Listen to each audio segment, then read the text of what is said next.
But as anything that we're holding within our cellular memories, our cellular tissues, it does have to sift up. And so this is something I say over and over and over and over and over again. Just be that neutral witness to whatever starts to surface after clearing or anything like grid work, because it's just witnessing stuff that has been trapped deep within our Akashic library, within our cellular memories, that is now coming to the surface to literally breathe out of us. Remember, we are the crystallization of the etheric, the emotional, and the mental bodies. And it moves on from there. I'm just going to kind of stop from there. But I mean, and then it just goes on to astral, and then all the way through to the template bodies, and then into our catharic or 12th dimensional Christ avatar body. But as we get to see these flash line sequences, or our light language, as it moves down further into dimensionalized experiences and realities, all the way down to where we are, where it's like crystalline, as hard as a rock, not flowing.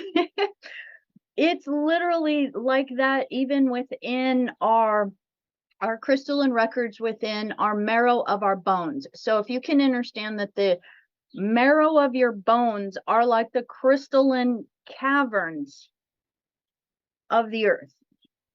So they are holding records within there, and as new blood, it's the only place where brand new stuff is actually being really created within your body, right?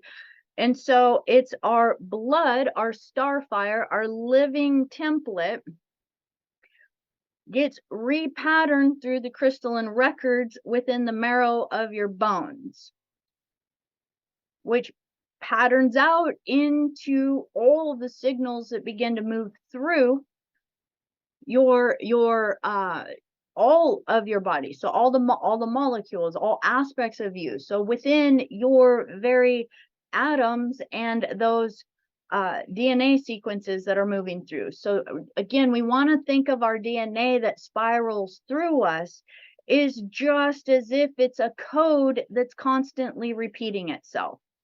Morse code, kind of like, I'm going to say it kind of like that, because you can just imagine it's a signal that just goes over and over and over and over again. So it's just repeating the same sentence over and over and over and over and over again. And then when we begin to go in and start to change the flashline sequence within us, because what we're doing is we're identifying parts within that sentence that are off. They're not the correct sentence. So you guys remember that story I told about that game that many of us played as a kid, where you get in a circle and you whisper something into the ear next to you and it's moving around. So what we're doing is we're going backwards, and we're getting back more to the original phrase, the original light language, or Elohai language within. And then we're starting to repattern this within our sentences. And so it's starting to change that flashline sequence in us. And when it does that, it has to then start to realize that every single atom, cell, molecule, and particle in you has actually been morphogenetically bound into a structure from the old sentences. And therefore, when we go in and rewrite them, our body has to go like, oh, okay, crew, it's time to redo. Go through and clear out all those files that don't work anymore. And where do we store shit? In our bodies, in our cells. Our cells are the whole aspect of our cells, really. And we can, let's just think about this from visceral fat on our body. Why do we hold fat on our body? And a lot of you are in the medical field, so you know this. Why do we hold fat on our body? Most of the times we're holding fat on our body because there's something moving through our temple that our body can't process, and it sends out high alert and it says, holy shit, we need to do something with this, because if we don't do something with it, it's going to kill us. So fat usually gets accumulated upon the body when we overload with toxins, when we overload with sugars or glucose, and our body doesn't have the insulin to process it. What does it do? Rather than kill us, because have you guys ever, oh my gosh, I might need one of you guys to type this in the chat. There's a term for diabetics. When the glucose levels get so high that it's literally death. Like if the glucose gets above, say, like, I don't know, 200, something freaking crazy, and people see it, they're literally like, you're about to die. Ketoacidosis, beautiful. So yeah, it's when we start to not have the regulation of our hormones anymore, and all of a sudden we put something into our body that it literally now has no skills to deal with. Our body will find any way possible to actually encase it. And so that's what fat is. It encases it and then stores it away and says, oh my gosh, I don't know what to do with this. What do we do when we go through emotional trauma as a child? We don't know how to process it. It's so overwhelming. We literally have the emotional and the psychological experience that is going to kill us.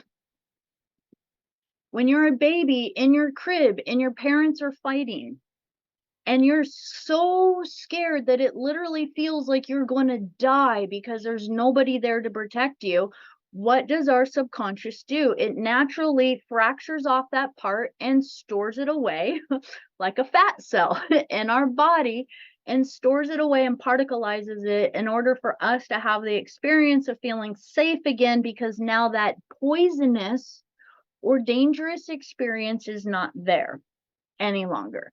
Now, we can now begin to just quantifies bigger and bigger throughout our soul field, because our soul field is a plasma body. It is a storage or a record center. So we could almost see that our soul is a very small aspect of the totality of who we are. And that even when we look at it through the Keylontic experience, we would see that it's actually one sphere out of like 1,358 or some. I'd have to go do the numbers again really quick. I don't have it quite in my head. But it's literally when you start to quantify from the Christ avatar self out into all of these experiential ways in which our eternal light field begins to fractalize out into experience of individualization, we become particles of the whole. And when our particles go out into further and further experiences, we take kind of aspects of our soul field that kind of bind us, so that it holds the records at a higher template level. Because guess what we do when we're here in physical body? What are we always trying to align to? Our soul's higher mission, right? We want to connect to our soul. We want to connect to our soul's higher mission. And when we connect to that soul's higher mission, what we're really doing is we're trying to tap into an aspect of us that is connected to our 12 aspects emanating from our soul as a collective. And then really what we want to then do is realize, oh, well, all of those are all working within the dimensions of 4, 5, and 6. So a lot of times then we want to connect into our oversoul level, which is actually operating from 12 soul families and 144 identities. Holy shit, right? So now we get to start to go like, oh my gosh, even from my oversoul level, I got all of this stuff that this soul family is working on. And it kind of gets held in records within our soul plasma field. And so this is where we get to see how we are being in service to a greater whole. because we go like, okay, well, I'm going to get out there and then I'm going to observe this energy from all these different perspectives in order to begin to find the awareness through all these perspectives of how to begin to restore it all back to love. So within the earth sphere, star seeds, light workers, these beings, and I'm actually going to do a video here really soon on the difference between star seeds and earth seeds. I really want to kind of identify that for everybody as a deeper awareness. What is the difference between a star seed and an earth seed? And when we get to look at this, we're going to see that star seeds are truly kind of aspects of our higher oversoul levels that are emerging in. And again, oversoul levels is going to be 7th, 8th, and 9th dimensional. Tapping into our antimatter self or our parallel self. And I really want to get into a deeper wisdom for you guys of when we talk about parallel Earth. We're not talking about a negative timeline Earth.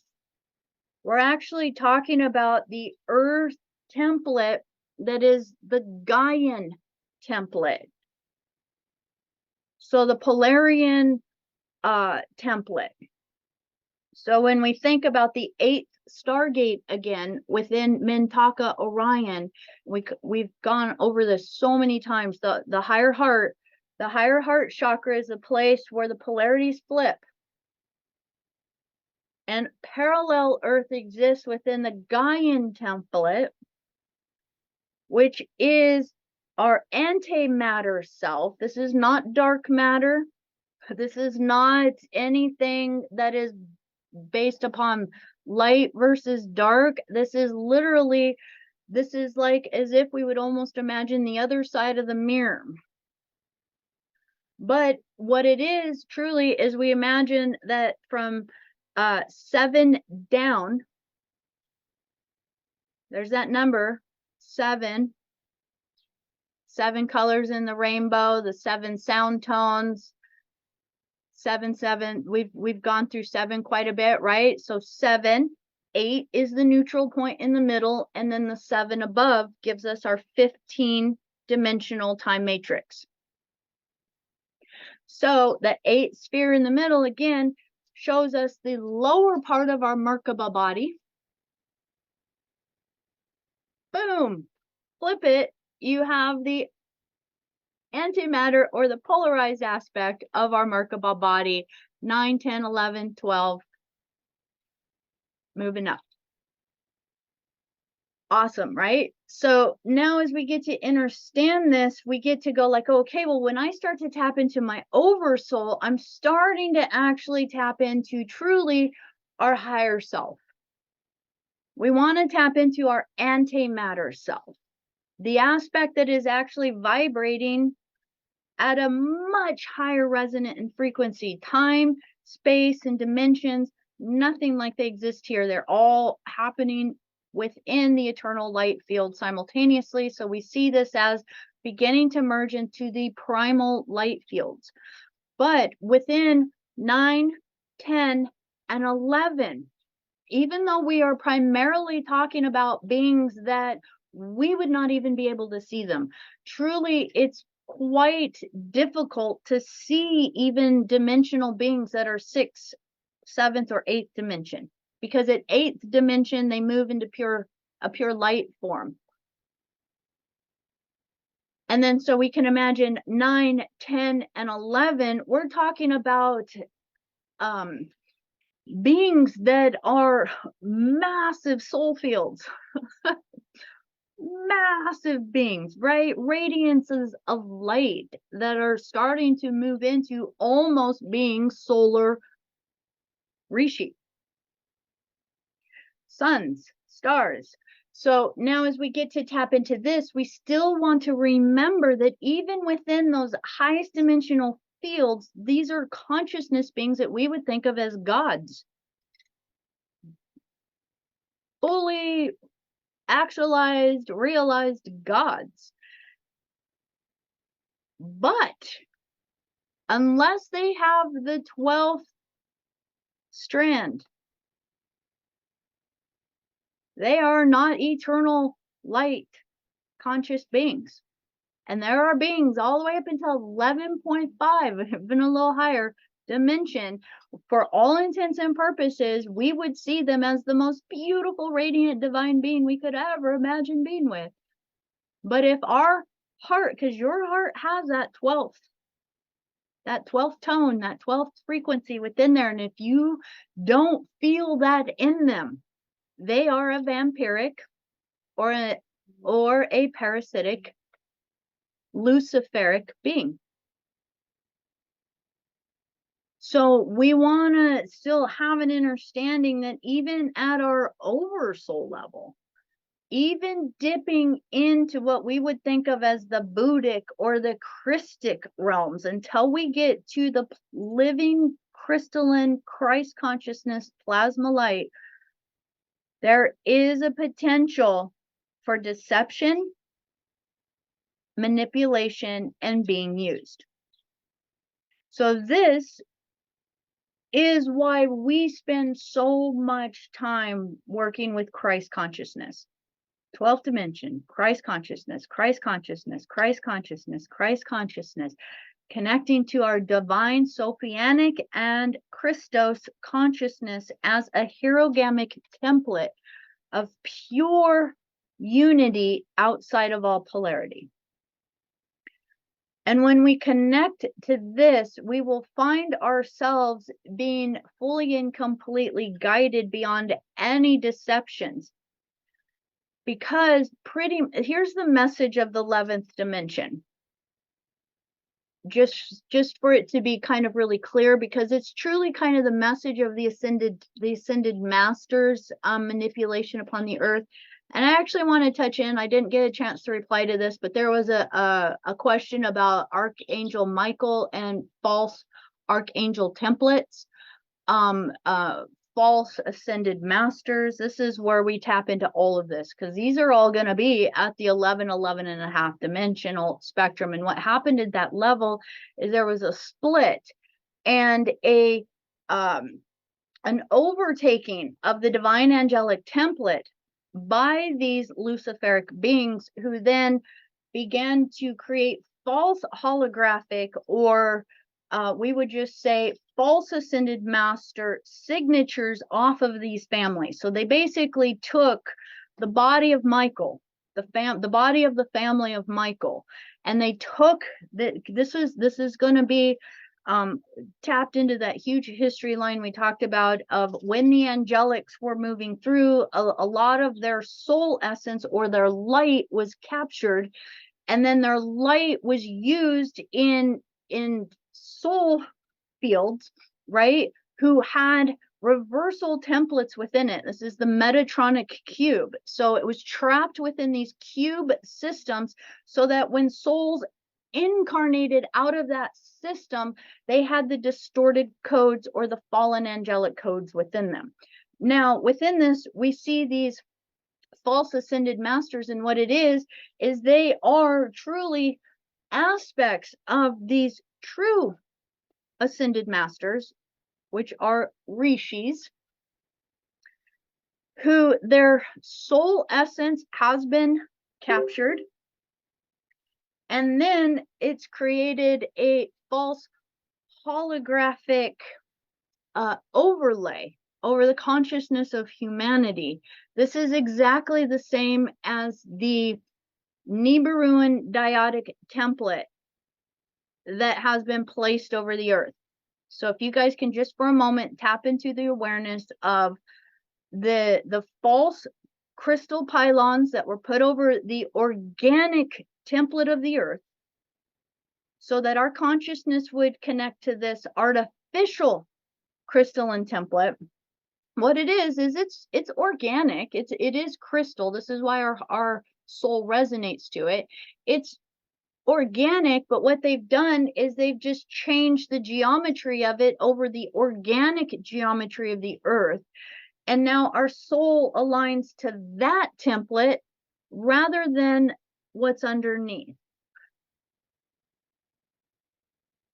And then they created artificial, if you will, Archangel Michael consciousness fields, artificial ascended master fields. And then they overlaid that in the system through their false teachings through religions. Okay. So we know, I think it's safe to say every single one of us here got the heebie-jeebies with a lot of the ways that religious systems have been teaching how to connect to God's source. And our little soul spidey senses when something's not right here. Well, that little spidey sense inside of you that feels that is that part of you that is feeling the inorganic or the luciferic template and going like, that's not right. Now it's very subtle, but for a moment, and those of you that are outside, those of you that are by a window right now, I can see the sunshine with a lot of you. Tap into the sun.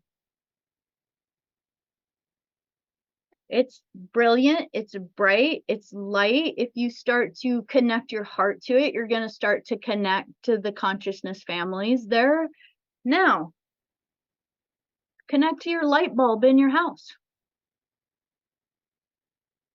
Still light, still emanating light, still emanating these photonic light waves, but they don't feel the same, do they? That's what you're tapping into. It's that subtle. But now let's amplify it, because this is the level we want to get to. So if you went into a home that had actual kind of light bulbs that had more of a natural energy, a softer energy, right? You could walk in and you could be like, oh, it feels really good in here. Go stand under a fluorescent light now. Feel fluorescent light. Holy shit, right? It's like, oh my God, this thing is eating my soul. And you can feel it. You can feel fluorescent lights, and they're actually designed for that. Fluorescent lights are literally an artificial technology that has been designed to shut down our pineal gland and our soul connection fields. So as we begin to connect to this energy, we're going to realize they basically took the true light of Archangel Michael. Metatron's a little bit of a whole different story. But they also took the soul fields of Melchizedek, and all the ascended different prophets and masters that you could even begin to think of, and they created a false light off of their energy, so that when people came to the temples and to the churches and started to ingest the distorted Blu-ray teachings from the Atlantean timelines, from the motherland of Mu, the original teachings are Law of One teachings. You'll always feel it within them. The original teachings are always going to have a vibration of reminding you that you are the source. You are the light. You are what you're looking for. And your greatest gift in this life is your own connection to source, to remember that source within you. And that all are equal. There is no hierarchies. And we do not own anything. In fact, we are the caretakers of the earth. Doesn't sound anything like the church I went to. Oh, so I'm going to do a side note for you guys. I got inspired to watch this movie that just came out on Netflix, and it's called Jesus Revolution. Now I'm seeing some of your reaction. Here's the beautiful thing. If anybody had a reaction to the word Jesus, just a little clearing work that needs to be done. He's a Blu-ray soul. There were 3. That's a whole other conversation. There were 3 Yeshuas that walked the earth. There was a 12th dimensional incarnate that came to the earth, a fully realized avatar that came to the earth. There was a 9th dimensional Yeshua that came to the earth.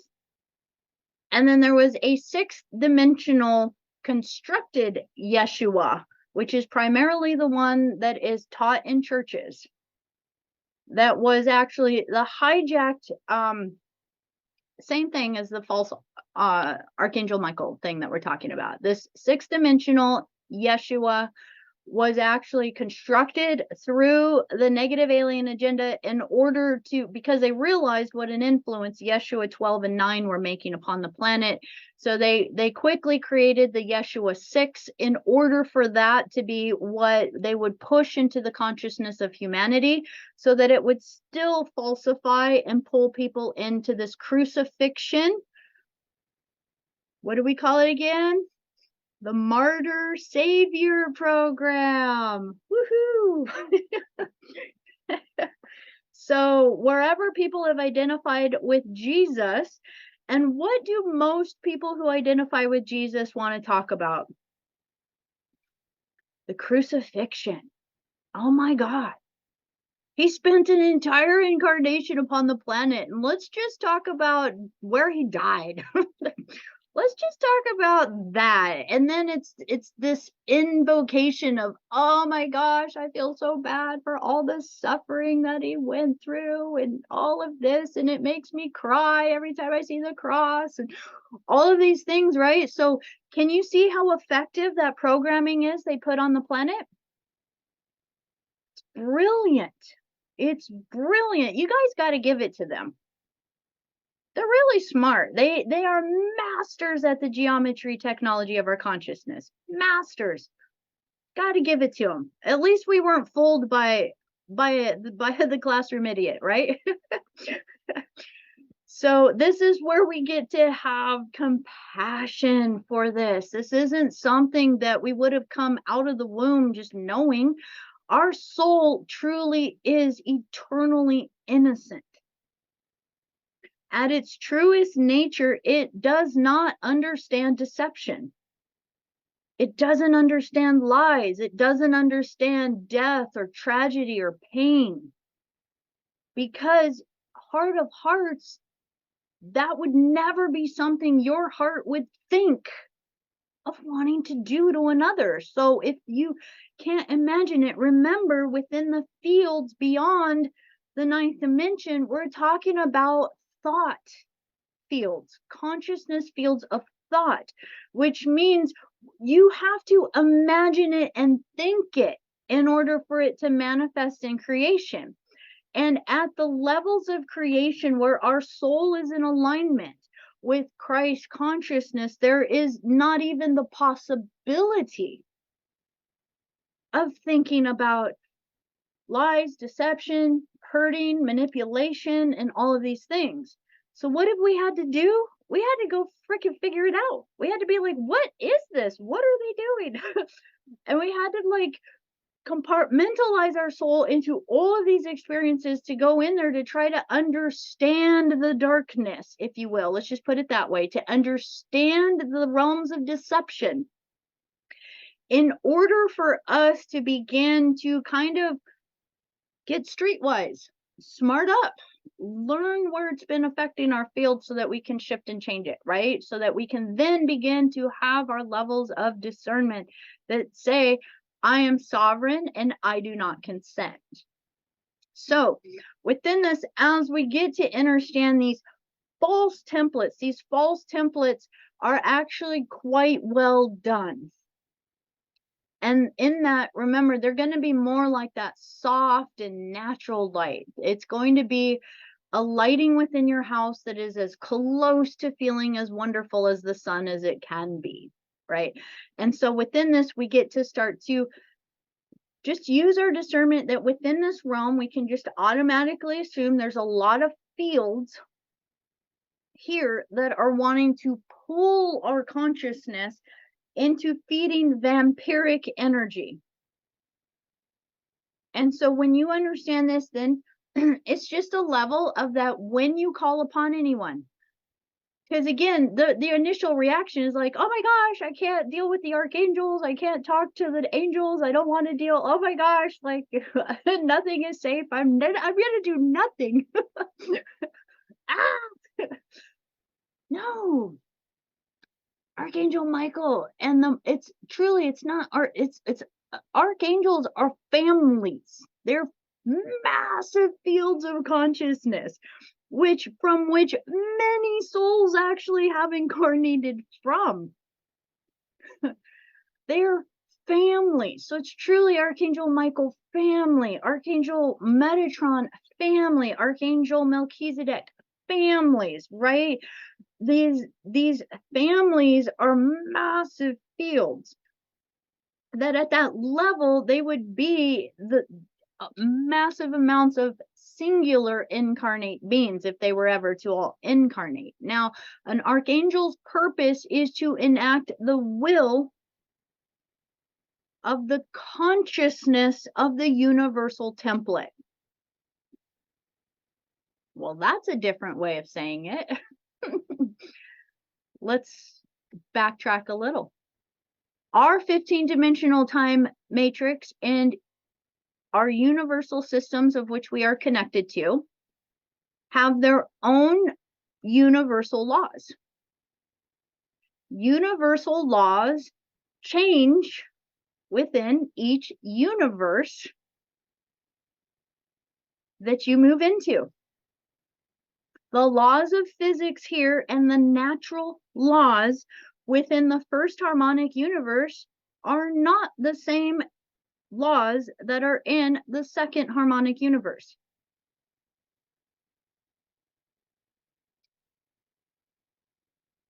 Not the same as in the third harmonic universe, fourth harmonic universe, fifth, sixth, seventh. They're just going to keep going on and on and on. And when we talk about the yanas or the metaterrestrials, the ultra-terrestrials, we're talking about the beings that have come from the 15-dimensional time matrices beyond this one, which have completely other physics that go on.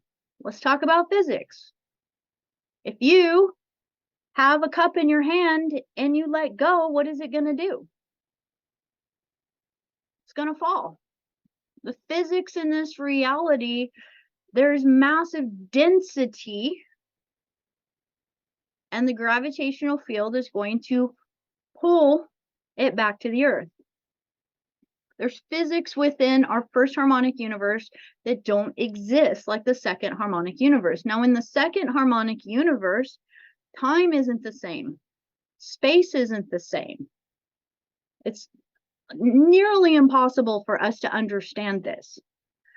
But the best way to kind of understand it, honestly, is like an acid trip, a psychedelic experience where things are just morphing and changing as your mind perceives it, because within the next universe up, it's starting to actually tap into the realm of mind. The realm of your thoughts manifest reality. So like in a dream, you can be dreaming a dream and all of a sudden think about a grizzly bear, and you're going to look and all of a sudden there's a grizzly bear. Now I invite you right now in the space where you are, think about a grizzly bear.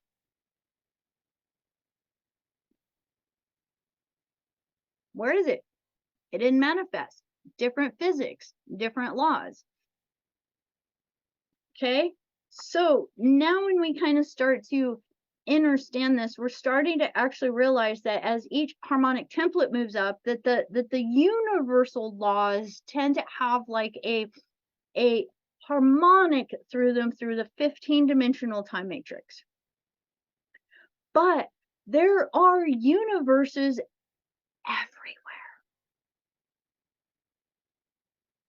Infinite universes that exist with completely different templates. It would be like you are a chef in a kitchen and you want to just start to create all these different cakes. You could make every single cake completely different with different ingredients, different structure, right? Every single universe is universes playing out completely different realms. There are universes where whales fly through the air because the helium within those places, it is at such high levels that you can't get to the ground. There's universes that have different laws within each and every single one of them, enacting all different kinds of realities. Anything that the creator can imagine is in some space. Now, each of these universes, they can't really overlap. They have intersection points, but truly the physics is different. And what we realize is that in order for us to move out of this template that we're in, what we are actually changing the way our consciousness processes within this reality. And we are starting, this is what we're doing.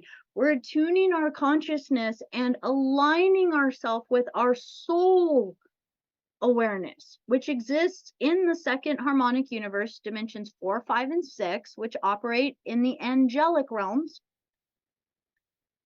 I don't know about you guys, but I've never seen an angel have to use a car. They don't even have to find a Stargate. They are a Stargate. Right? It's like, oh, here they are. Whoa, where'd they go? I don't know.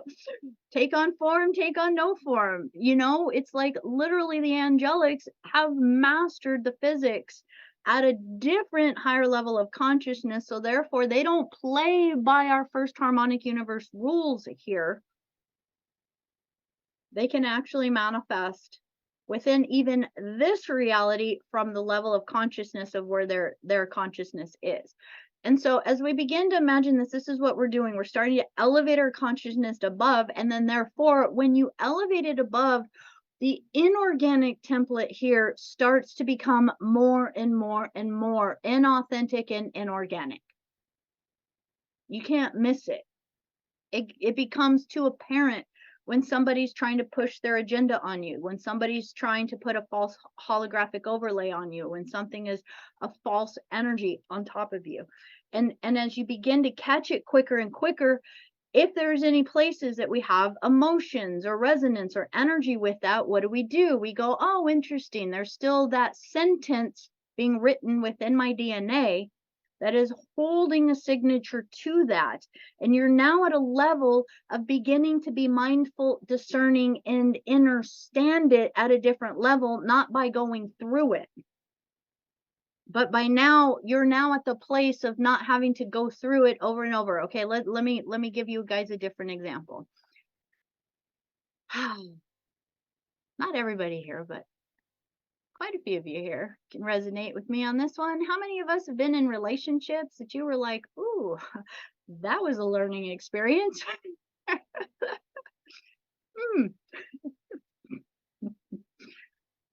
Wow, sure butt my head against the wall on that one for a really long time. I was certain I could change them.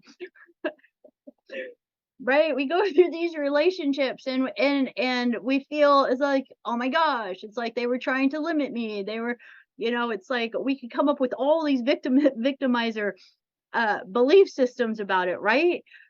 That's learning things by going through them. That's jumping into it and experiencing it until it starts to become so uncomfortable. Something in us goes, wait a minute, I don't think this is right. But now, guess what? For those of you that have ever been through a relationship that has been very challenging in that way, if a person with that same signature walks up to you now, you kind of feel it pretty fast, don't you?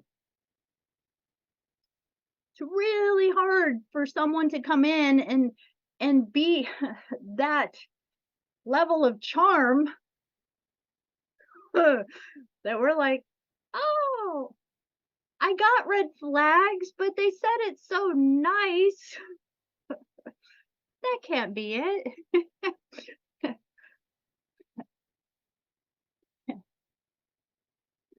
I'm I just wait. It's not funny, but we're like this. So it kind of is funny. There's someone I was talking to the other day, and they looked and they were talking to me, and they're like, I know, I get it. This is the 5th narcissist that I've been with now. And they're like, but he was so good at it. like, I'm like, oh, sweetheart, I love you so much. I'm all like, write it then. Write it till you get it. It's all good. However many we need of that in our life, all of these are not really about the other person. It has nothing to do with them. It's us. What we're finding inside of us is all the places that we are actually learning to come into our own levels of maturity. A bunch of you are like, I don't want to hear that.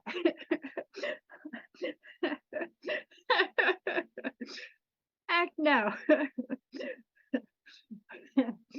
oh. And this goes for parents. So now as we get to kind of look at this, understand, we get to go like, okay, well, each of these are the experiences from the inside. And then it gets to the point where it's like, oh, we don't have to experience it from the inside to actually learn it viscerally anymore. We can actually, now we've gotten to the place where we've corrected enough of our own maturity within ourselves, taken responsibility for our place and all of that to the level enough that we've stepped out of being victims. And so now, as we stepped out of being victims, now when that same energy, because it has to, it's almost kind of like a universal kind of just geometry. It's the way it works. If our soul has been attracting something to it over and over in order to understand it, remember, we've been learning this reality in order to understand it. But then we got so sucked into it, we started to believe it was real.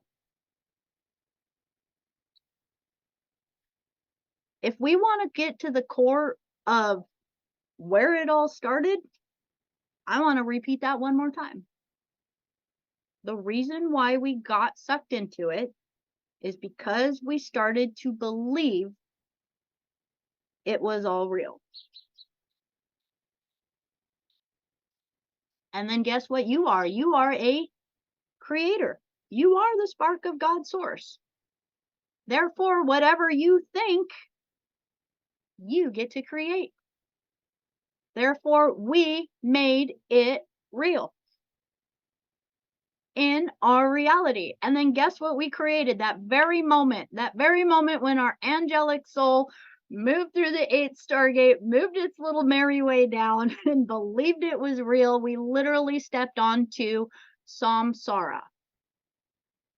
Do you guys know what the word samsara means?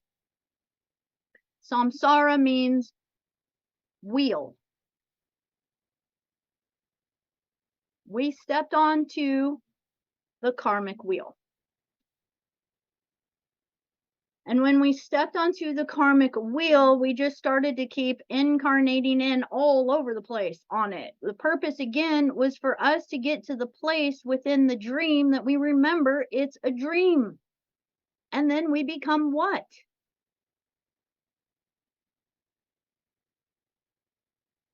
The Buddha. What is the Buddha? What does Buddha mean? Awake. We make shit way too complicated.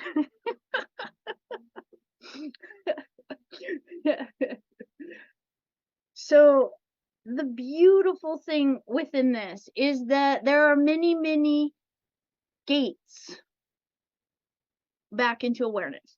And yes, there's multiple ways that we can look at this. We could sit within this wheel for as long as we want and start to go like, oh my gosh, it's the fault of the false archangelics. It's the fault of the Luciferic energies. It's the fault of the Metatron family and the Metatron's cube. And it's the fault of all these dark alien agendas. And it's the fault of the Orion Empire and the Syrians and the Anunnaki, and it's the fault of all of these Andromedan syndicates that are coming in and all of these things, and we can sit and we can say it's all their fault while this universe is so sucky, and why there's so much pain and misery and sadness.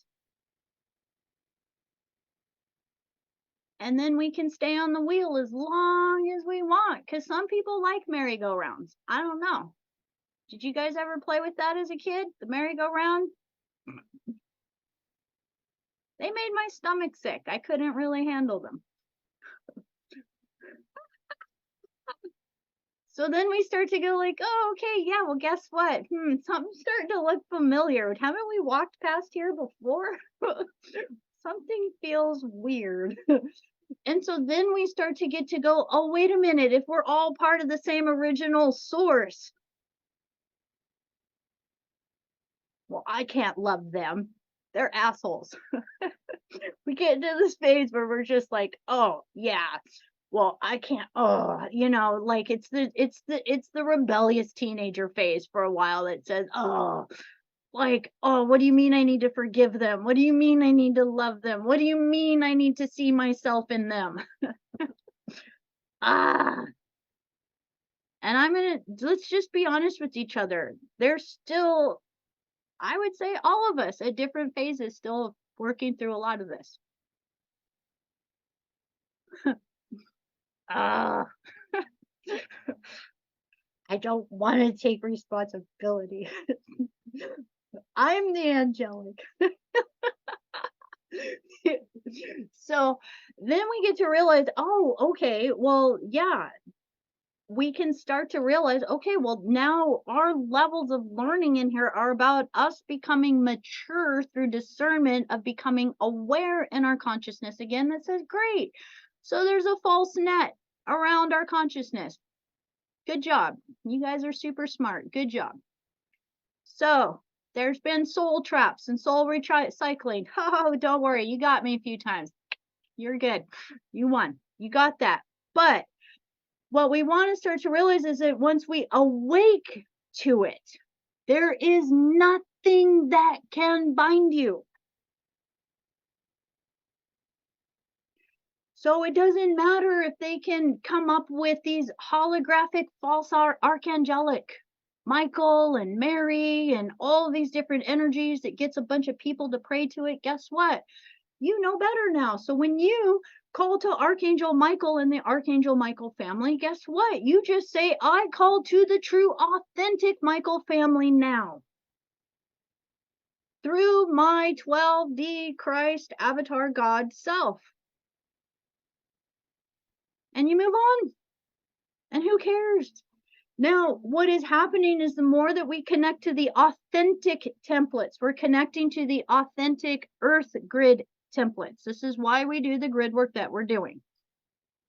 We connect to the organic, authentic grid work, the organic dragon ley lines upon the earth, the organic consciousness of the earth, the organic Michael family, the organic Mary family, the organic ascended masters. We start to connect to the organic template, and then what are you doing as an angelic in this human form? You are the tower that is emanating the authentic organic frequency out, which the artificial template cannot exist within. And you are the reason why it's starting to dissolve and disassemble upon the earth. And as it begins to do that, yes, they're smart and they're brilliant. Those Anunnaki and a lot of the geneticists that came in and beginning to work with things and went, oh, holy shit, these beings have the potential to actually supersede us. We better get in there and limit some of their genetics so that they actually don't ever remember how freaking amazing they are. So yes, there have been seals, implants, artificially directed targeting to our mind body, trauma signatures to our childhood so that our underdeveloped consciousness doesn't have the ability to understand it. So our emotional body takes over and then creates massive distortions within our belief systems. Why do they target children? We've gone into this a lot. I won't go into this whole thing, but the reason why the massive amount of trauma that happens within a person's life is going to happen within and before, usually within the development within the womb of the mother up until about the 2-year-old process, but it happens all the way up until 7 years old. So any of those times are going to be when the subconscious is so soft within that child that all of those limiting targeted beliefs will come in and completely fractalize the soul so that it doesn't remember who it is because it becomes so hurt, traumatized, and damaged that we basically then spend the majority of our life just trying to find all our pieces again. And then we get to about 44 and then we start to go like, oh, I think I'm having a realization of my soul's purpose. And we start to go through this going like, why did it take me so long? Why did it like, oh my gosh, I feel like I'm so behind with everything. It's like, it's not, this is where we get to continuously forgive ourselves and realize that there's an aspect of us in some ways that understood this, that we came into this reality, we get to go like, oh my gosh, it doesn't matter when we gather the pieces. Because here's a beautiful, beautiful thing. Again, we will be heavily targeted because again, as these angelic templates, we're bringing in a frequency that their technology can't function with.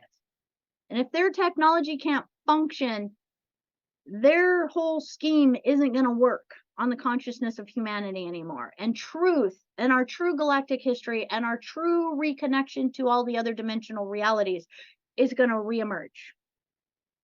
And then there are no veils and holographic overlays or any false grids are going to be able to hide behind. We're just going to be able to look at them and go like, no, I do not consent. I've already been through my narcissistic relationships, but thank you. I appreciated it. It's all right. It was kind of fun. It was like I learned a lot about myself, but I'm going to go play some other way in the universe now. I'm done with that.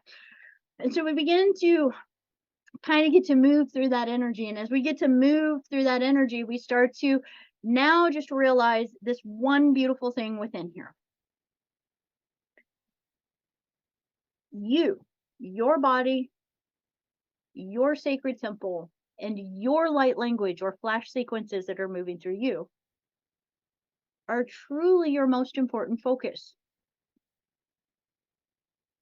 The more you rewrite you, the more your heart has the freedom in your soul, and then your oversoul, and then your Christ avatar, God self, has a cleaner and cleaner connection to enter into you as a sacred vessel to enact that unconditional love from you.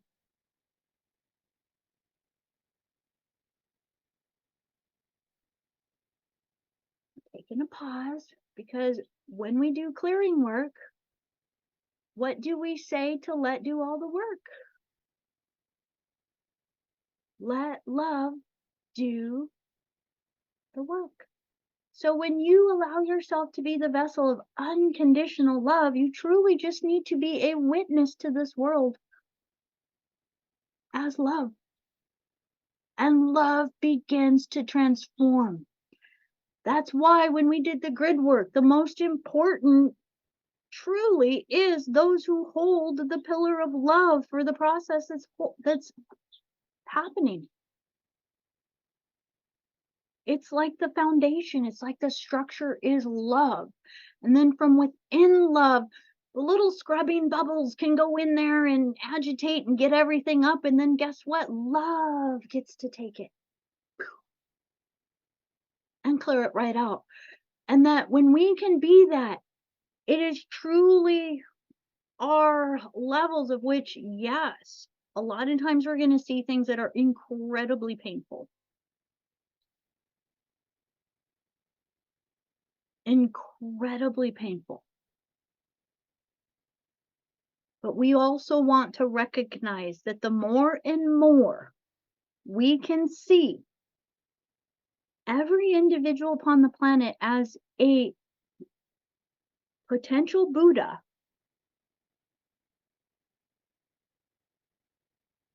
every individual on the planet as whole, as God's source, as infinite, as eternal. We allow ourselves to begin to unplug from those levels where we see this reality as I need to fix things, I need to be the savior, the victim victimizer programs, and all of these things. And again, we begin to witness with love. Now, I will tell you that the more we start to witness some of these heinous things that are happening upon the planet, recognize every single individual going through these pains and sufferings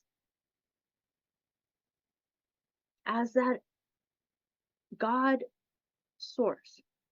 And that as we begin to share love, that unconditional love, we are starting to open up the potential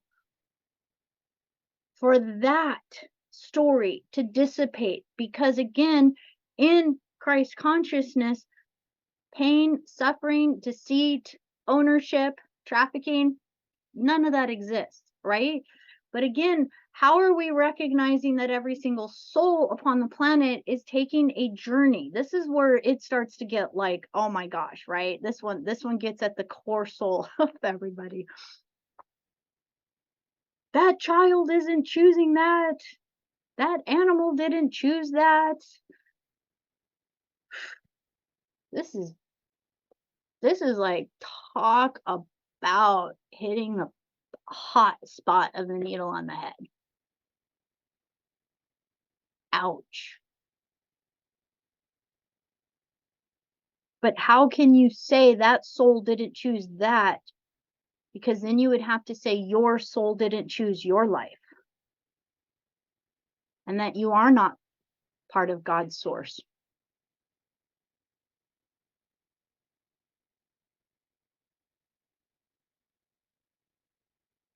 It is so tricky.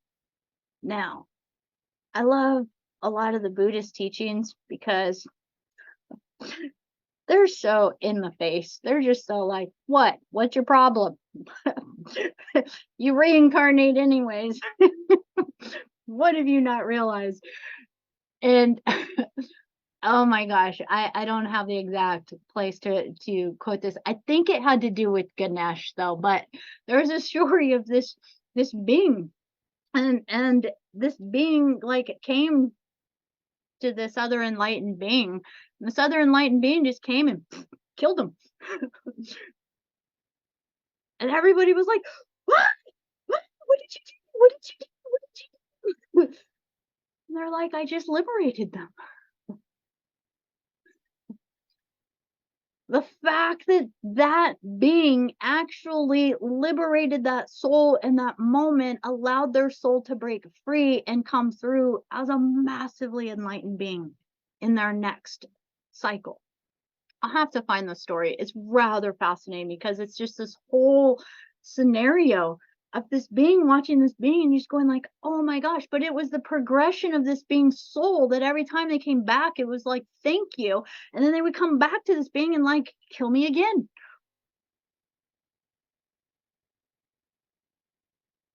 That within that, and it's very interesting because even within the Buddhist philosophies that say an animal has a connection to us, say your pet, they're within a particular level of consciousness.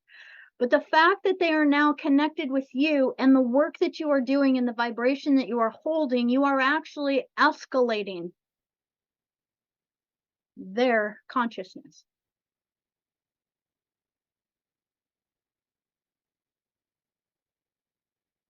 So, as we get to hold this energy, we get to have absolute love. Love, love, love, love, love. Woohoo. Love. That as we hold this love, we get to first and foremost allow that love to be that awareness into whatever we are processing through ourselves. That when we talk about entities, entity attachments, when we talk about the negative alien agenda, when we talk about the negative galactic history, when we talk about the nets, when we talk about all of these things, the purpose is for our growth through awareness so that we can become mature, so that we don't have to keep incarnating through the experience of it to learn it, like those relationships that we've been in. So now through our discernment, we can more quickly catch it. And when we catch it, in the moment, your emotions shift. The moment you wake up in the morning and you start dropping a bunch of stuff, you realize that you're bumping into everything. You realize you're off kilter. You realize it's just like I'm groggy. I can't quite click into my dream of the day. New level of awareness says, stop. Right then and there, stop. And go into a full aware clearing session. Catch it. Where did it come from? Where did you travel in your dreams? What did you tap into? What is infiltrating into your energy system? Let whatever infiltrates into your energy system be what leads you to its place of origin so that you can find the hole in your auric field. So if the fox keeps getting into the hen house, our job is to not keep getting mad at the fox. The fox is doing what is its nature to do. And if you are like a hen house with a bunch of holes in the fence, yeah, your chickens are going to get all gobbled up.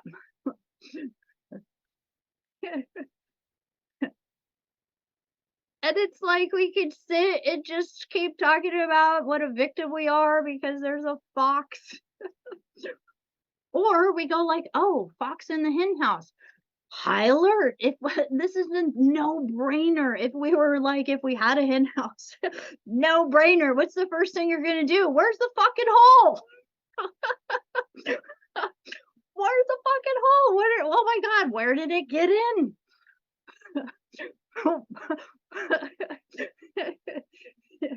But when we get attacked, when we feel stuff infiltrating our auric field, the first thing we do is go like, I'm a victim. They attacked me. People are targeting me. I feel as though I'm being bombarded. Oh my gosh, there's frequencies being directed at me. Oh my gosh, there's all these things, right? And we get into this thing of going like, it's so horrible. There's foxes in the world. I then invite you guys to look at the Dogon teachings again, because they say the God source is Amma, but that there is the chaos and order. Guess what they called chaos? A fox.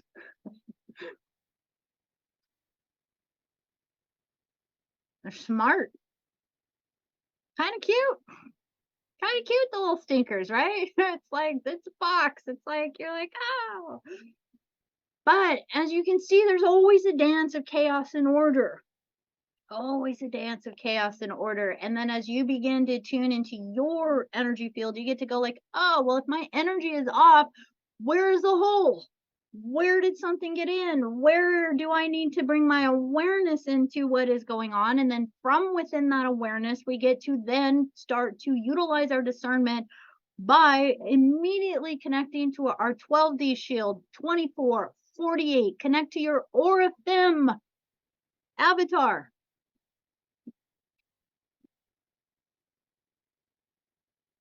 How many of you guys have done that? Awesome body, isn't it? Holy shit. I wish I could bring it all the way down in here.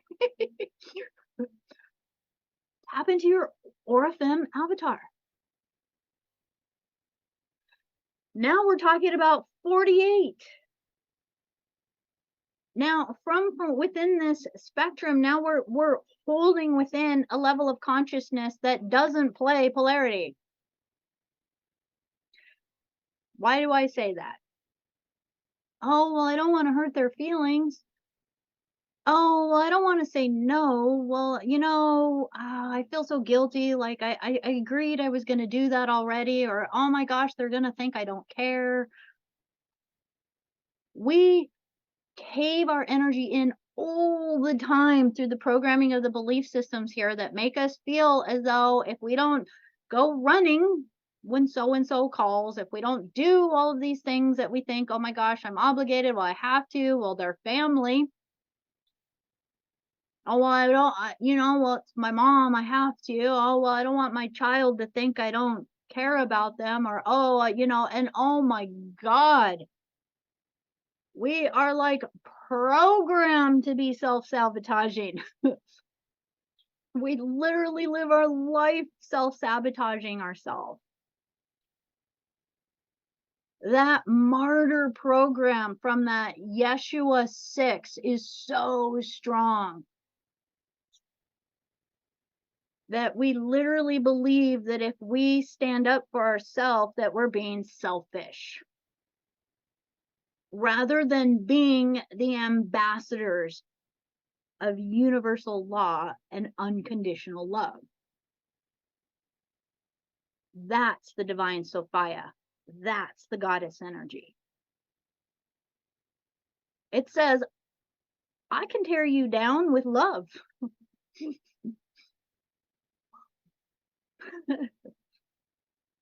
I can earthquake the heck out of my body with love. And shake some sense into what you think you're trying to get away with here. Not gonna work in my universe. I know who I serve. And limiting ourselves, diminishing ourselves, allowing other people to feed off of us literally limits their own growth. We are not the solution for anyone. Everybody has their own higher self. So what makes us think that we're so amazing we can take the place of somebody else's higher self?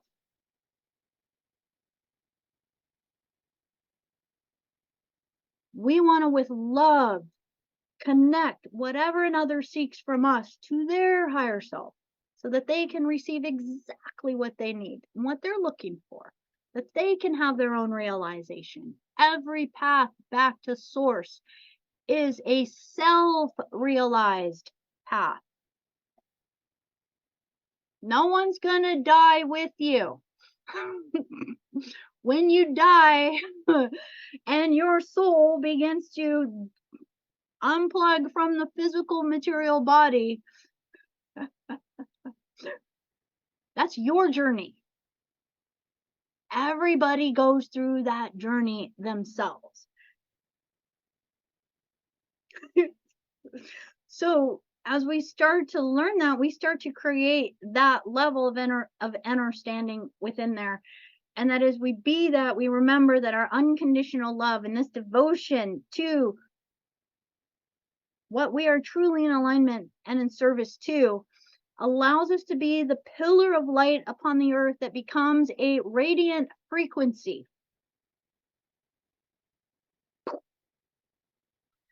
That allows our light to shine out, that others, whoever feels aligned to gravitate into your auric field, can begin to start to feel that energy so they can start to awaken it within themselves. And those that want to feed off of it won't be able to because it'll no permissions, no holes in the hen house.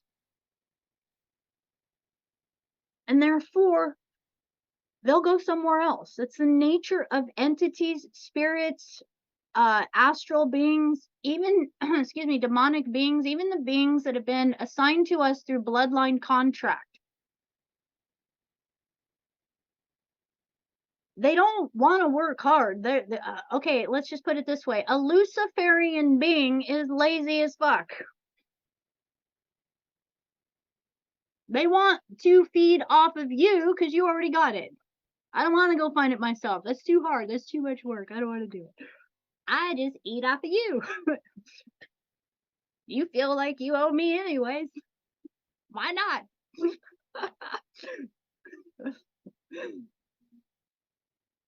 So, when we realize this, we start to realize yes, they are going to want to feed off of those that are the least aware and the least challenging. So when you become difficult because you say, heck no, I know who I'm in alignment to. I do not consent. I do not consent. I do not consent. And they're butting their head on every other, I do not consent. And then they finally go like, oh, well, I didn't care about you anyway. And then off they go, right? They first got to dump a bunch of negativity on us, right? It's like, well, that. They dump a bunch of crap on us as to why it's our fault why they're leaving. It's like unconditional love, right? Can't let the ego get in the way because then guess what? Oh man, there's another hole in the hen house.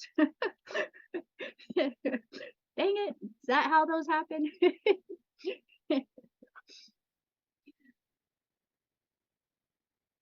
I'm just going to let you guys kind of breathe with that for a moment. And I actually want to share one thing with you guys. And this is from the Tibetan Book of Living and Dying.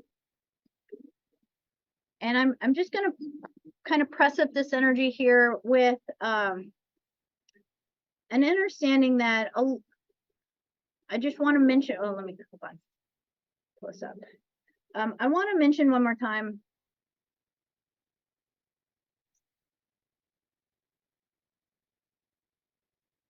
Technology likes to give me shit when I start bringing a lot of these vibrations in. Like, no, I'm going to make you work for that that document you think you want. There we go. All right. So within this, as many of you have been hearing me say, and why a lot of our themes go towards the time of transition, the guardians have been redirecting me, and probably by 2024 I will probably in full force be primarily teaching all transmissions coming through will have to do with our soul's legacy, reincarnation, our body's mechanics, and how we prepare for our time of transition of soul, and also what happens through our levels of transition of soul. So this is truly all about the legacy of the soul in order for us to have the mechanics and the awareness necessary that we can truly at any time get off the merry-go wheel. Now, there are certain key points and places within our experience that give us the opportunity to see or become aware of these gateways of awareness that allow us to begin to go like, oh, obviously I've missed these gateways a few times. Otherwise, I truly would not have picked the family that I picked.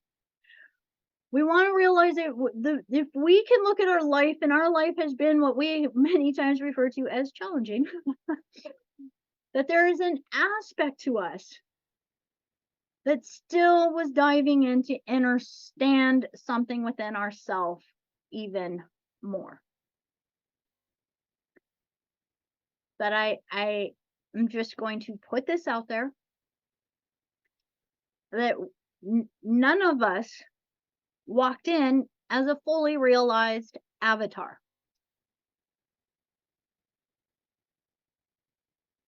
But that's the goal. That's our goal, is to activate the realization of our avatar consciousness. Our avatar consciousness is our 12th dimensional consciousness. That's our avatar consciousness. And having avatar consciousness means that we could have the potential to incarnate into this dream would be to incarnate and even at birth be well beyond where we even are consciously now.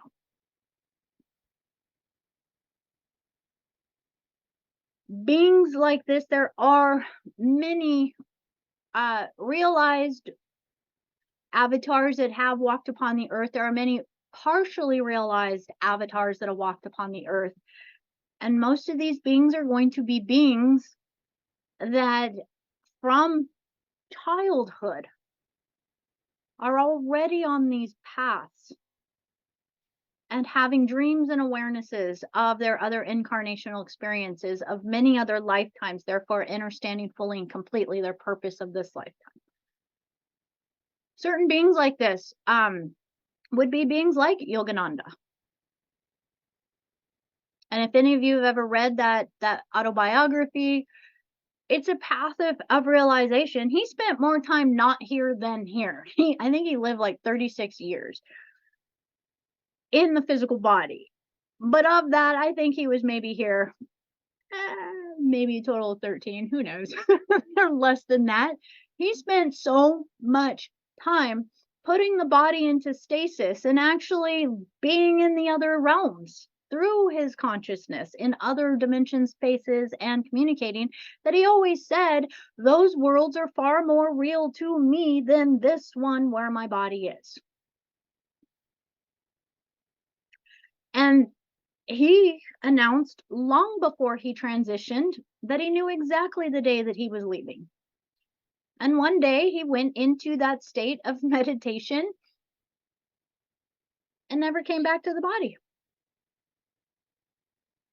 That, my dears, is amazing, right? That we have individuals that remind us. Why do avatars choose? Why did we choose? Why are angelics choosing? Because there are earth seeds on the planet who have absolutely no clue that this is even possible.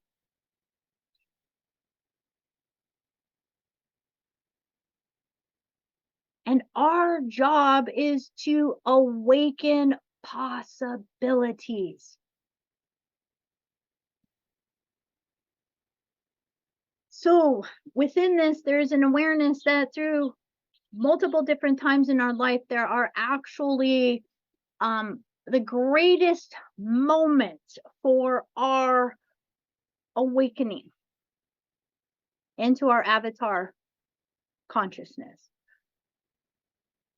And awakening truly is truly coming back into just really a sense of realizing that we are the eternal light. One of those moments is actually our actual birth. Another moment is the moment of our death. So this is why I like to tell people, because I cannot tell you in the 20 some years that I've been diving in on this path, how many people I have heard this from. I feel like I'm so behind. I feel like everybody figured out things before I did. I feel like I've awakened so late and I don't know what's going on. And I feel like I'm just racing to try to catch up. That's another program about, I guess, I don't know, not being left behind. I think it honestly comes from our childhood trauma. You guys ever play those games where they're like, okay, pick teams, and then nobody wants to be the last person picked on the team, right? It's like, oh God. It's like, it sucks to be the last picked, right? It's like sometimes this awakening process feels like, oh, pick me, pick me. Oh shit. I feel like I wasn't picked as soon as everybody else. Something must be wrong with me. How can that be possible if we are eternal beings?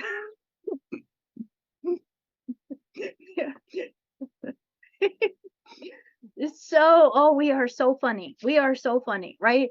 And so within this that truly one of the most profound moments is actually the moment when our soul leaves and finally is able to detach from the material physicality of the body. Because generally, when our soul is attached to the body, remember, it's 1/12 of our soul attached to the body. It's not even our whole soul, right? Not even our whole soul is attached to the body. We could look at it as 1/12 if we wanted to of our soul has been directed at this incarnation. And that within that moment, we have the opportunity, because when that aspect of soul connects, if there is a ton of charge, you ever tried to pull two earth magnets apart from each other? That's what our karmic miasma is to the physical realm. And what we're really doing is we're taking the energy within our past cycles or within our traumas in our childhood, and we're letting go through the dissolving of the charge of emotions that we had to those experiences in our childhood. So all those times where something happened in our childhood and we just sit and we're just like, oh my gosh, it's like I just can't let it go, or I can't like seem to make an understanding of it.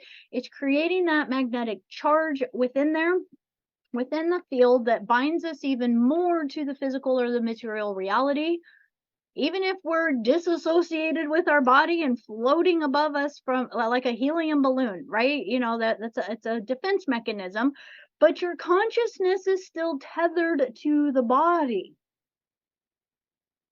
And those traumas and pains and those fears that are embedded within. And the work that we're doing again is to go in there. And this is even the grid work that we're doing, is going in there. We're going into that nasty stuff to where that charge is, and then we're neutralizing it with love. So now it's like, yes, that timeline happened, but I'm cool with it. I'm good. It was it. Yeah, it was an experience. Yeah. No, I remember it hurt the body a lot. It was terrible. But I'm all good with it. It's okay. I've moved on and it's over. It's not, right?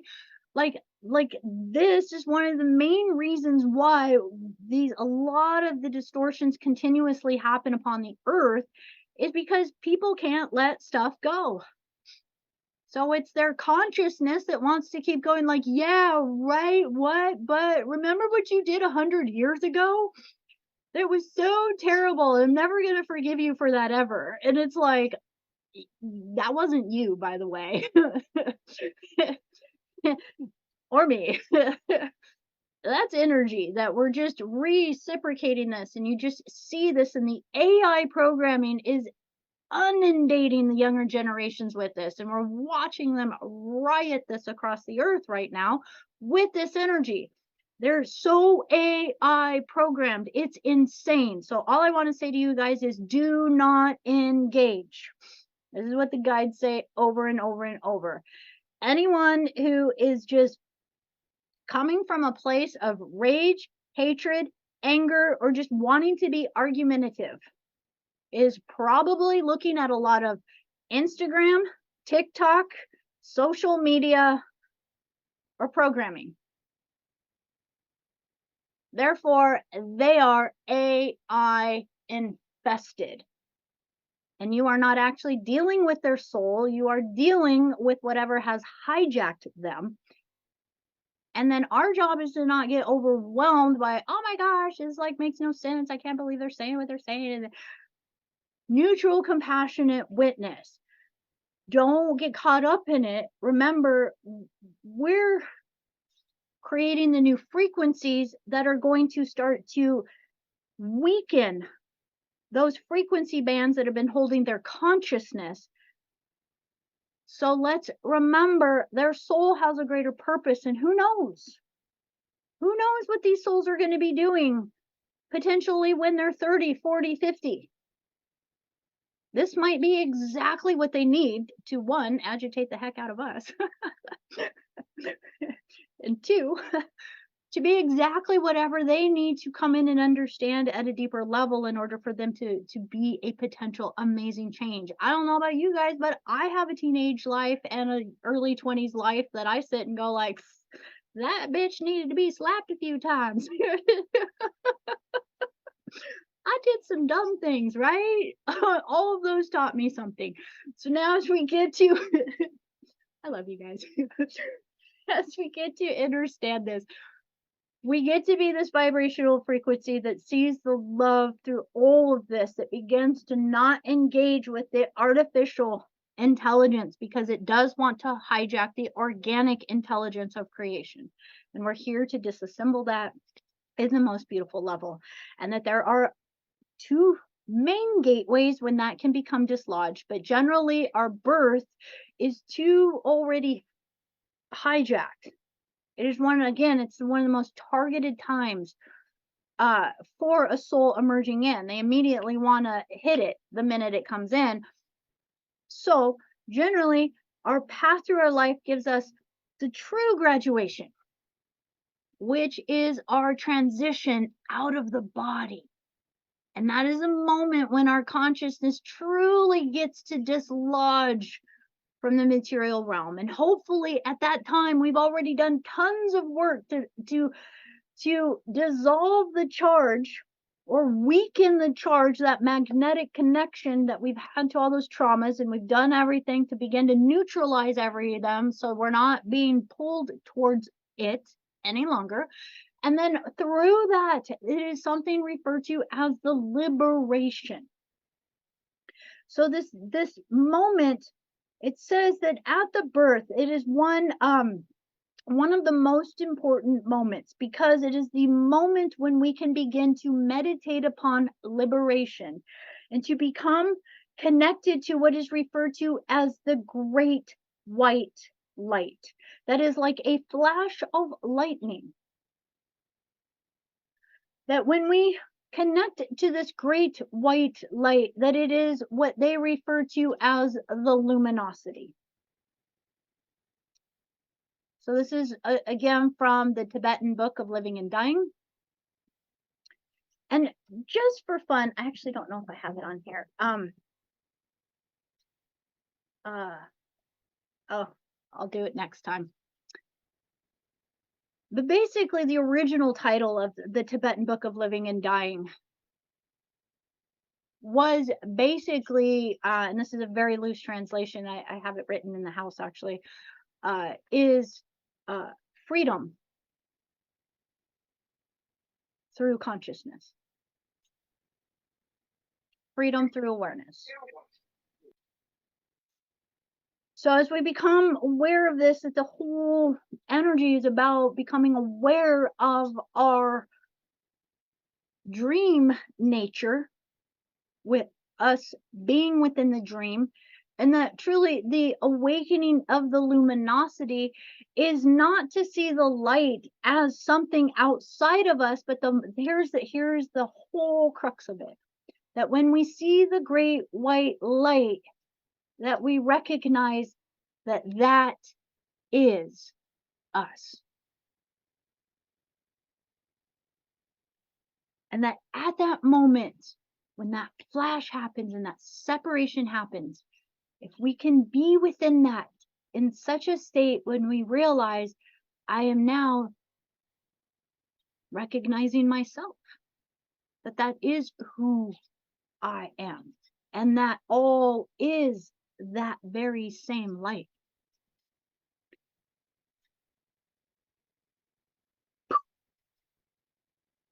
The dream disappears. And they say that right there, everything else is just literally the rest of the book of the Tibetan Book of Living and Dying is, if you missed that, here's what you do. If it happens and whoops, I missed it. Here's phase 3, 4, and 5. It's not ideal, but it's better than. And ooh, if you made it to this far, oh my God. Well, pick the best family you can. It's the humor of it. So within this, they truly say that this is your nature, this is your essence, and that the essence is the nature of mind. And that within that flash of lightning, it is what referred to as the self-liberating luminosity. And what it means again is that you are the only one who can free yourself. So all of these conversations we have is literally for our brain, our mind, to focus on this so much so that at our moment of transition, we make it through the most important graduation of our soul's experience. And that we can all realize at some level our soul hasn't quite got it, because here we are. And there's a level to this that we can begin to realize that then it starts to liberate us from being so pulled into the dream that we can truly, as the Bodhisattva, began to re-emerge back into the dream, but we would then become emerged again as the awakened one.